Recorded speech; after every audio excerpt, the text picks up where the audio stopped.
مجھ کو کچھ ایسے دیکھتا ایک دفعہ تو رک گئی گردش ماہ و سال کی۔ ان کی ایک عادت یہ تھی کہ وہ کسی بھی محفل میں اپنے جوتے اتار دیا کرتی اور ننگے پیر پھرا کرتی۔ واپسی پر اکثر ہی جوتے گم ہو جایا کرتے اور انہیں ننگے پیر گھر آنا پڑتا۔ مر گئے تو کہاں لوگ بھلا ہی دیں گے، لفظ میرے ہونے کی گواہی دیں گے۔ شاعرہ کا یہ گلہ تو بجا نہیں کہ لوگ انہیں بھلا دیں گے، البتہ مصرع ثانی خوشبو جیسے لہجے کی شاعرہ کے امر ہونے کا ایک زمانہ گواہ ہے۔ جی ہاں، ہم بات کر رہے ہیں پروین شاکر کی، جنہیں دنیا سے رخصت ہوئے 18 برس گزرنے کے باوجود لوگ بھولے نہیں ہیں۔ ان کے لفظ ہمیشہ ان کے ہونے کے گواہ ہیں۔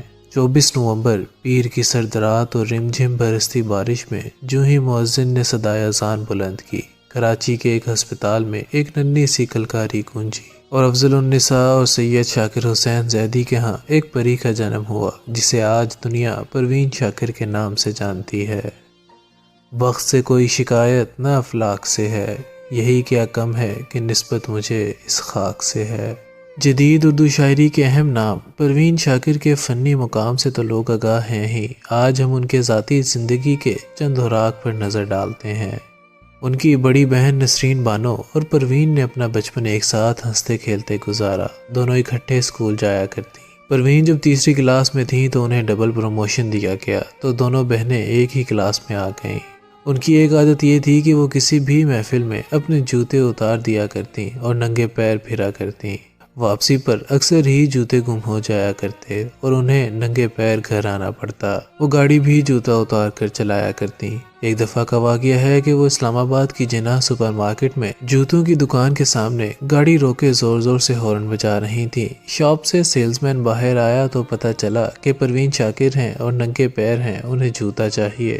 اصل میں وہ کسی تقریب میں اپنا جوتا کھو بیٹھی تھیں اور اب جہاں جانا تھا وہاں بغیر جوتے کے جا نہیں سکتی تھیں۔ ان کے سفر میں جوتے کبھی آڑے نہیں آئے، کوئی چیز ان کی راہ میں حائل نہیں ہوئی۔ صرف 24 برس کی عمر میں ان کا پہلا مجموعہ خوشبو شائع ہوا۔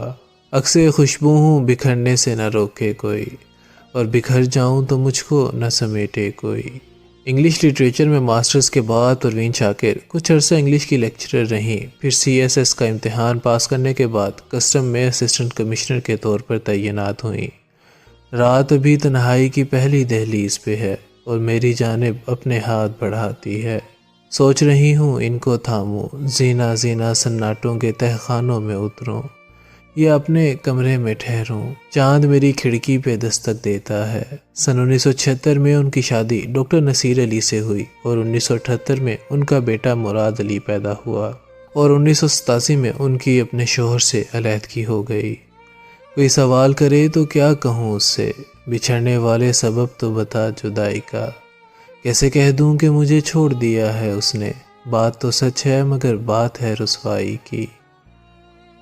کون چاہے گا تمہیں میری طرح، اب کسی سے نہ محبت کرنا۔ پروین اسلام آباد میں CBR کی سیکنڈ سیکریٹری مقرر ہوئیں، اس کے بعد کسٹم میں ہی انسپیکشن اور ٹریننگ کے ڈپٹی ڈائریکٹر تعینات ہوئیں۔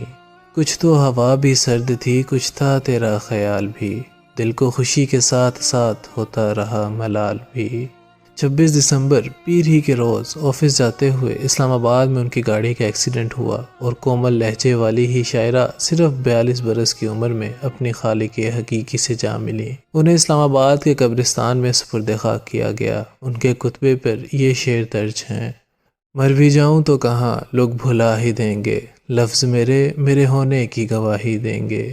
عکسے خوشبو ہوں بکھرنے سے نہ روکے کوئی، اور بکھر جاؤں تو مجھ کو نہ سمیٹے